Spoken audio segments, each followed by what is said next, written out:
Please এই রেসিপির পুরো ভিডিওটা দেখবেন। বন্ধুরা, শেফ কিং চ্যানেলে সবাইকে স্বাগত। আশা করি আপনারা সবাই ভালো আছেন, সুস্থ আছেন। আমি আজকে ঘুগনি রান্না করব। তা ঘুগনির জন্যে এই সব বুট আছে, এই বুটটা আমি রাত্রে ভিজিয়ে রেখেছিলাম সারা রাত। এবার এখন এটা রান্না করব। প্রথমে বুটগুলো এই ঘুগনি দিয়ে দেবো।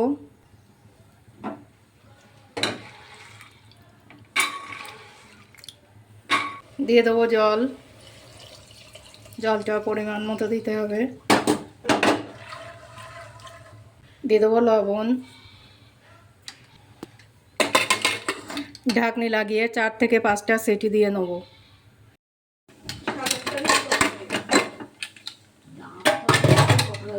আমার এই বুটটা কত সুন্দর সিদ্ধ হয়ে গিয়েছে। এবার এটা রান্না করে নেব।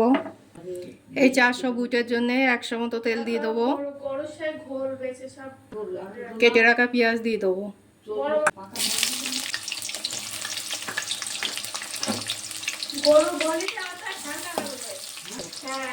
পেঁয়াজটা একটু নেড়ে চেড়ে কেটে ধুয়ে রাখা আলু দিয়ে দেবো। আলুটা ভালো করে ভেজে নেব।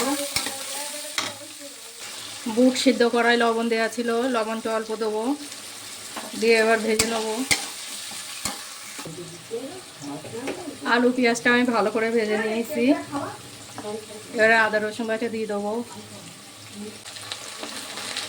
ঘুগনিতে আদা রসুন বাটা একটু বেশিই লাগে।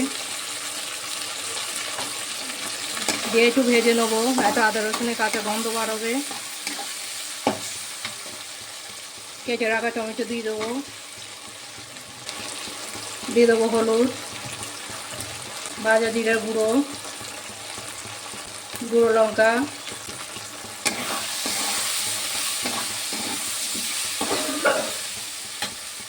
অল্প একটু জল। আলুটা ভালো করে কষে নেব। আলুটা আমি খুব ভালো করে কষে নিয়েছি। এই দেখুন তেল ছাড়া শুরু হয়ে গিয়েছে। এবার এর মধ্যে এই সিদ্ধ করে রাখা বুটগুলো দিয়ে দেবো।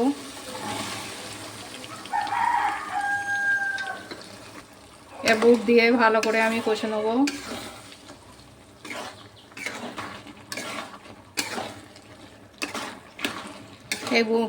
এই বুটটা আমি ভালো করে কষে নিয়েছি। এবার জল দিয়ে দেবো।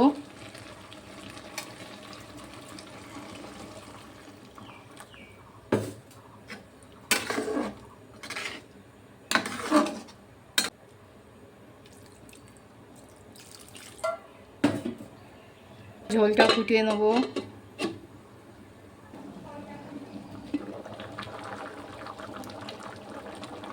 থেতো করা গরম মশলা দিয়ে দেবো।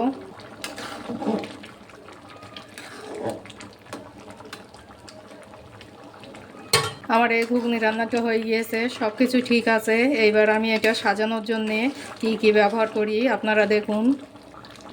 এটা জুড়িয়ে গেলে ঝোল আরও টেনে নেবে। বন্ধুরা, আমার সামান্য একটু মাংসের ঝোল ছিল, সেটা আমি এর মধ্যে দিয়ে দিয়েছি। ঘুগনিটা আমি নামিয়ে নিয়েছি। এবার এটা সাজিয়ে নেবো, তার জন্য একটা প্লেটে বেড়ে নেবো।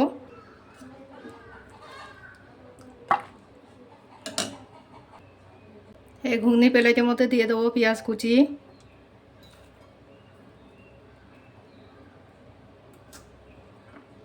কোচানো শসা,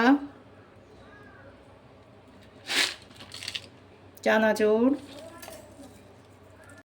সন্ধ্যাবেলা যদি থাকে এমন ঘুগনি, তো খেতে খুবই ভালো লাগে।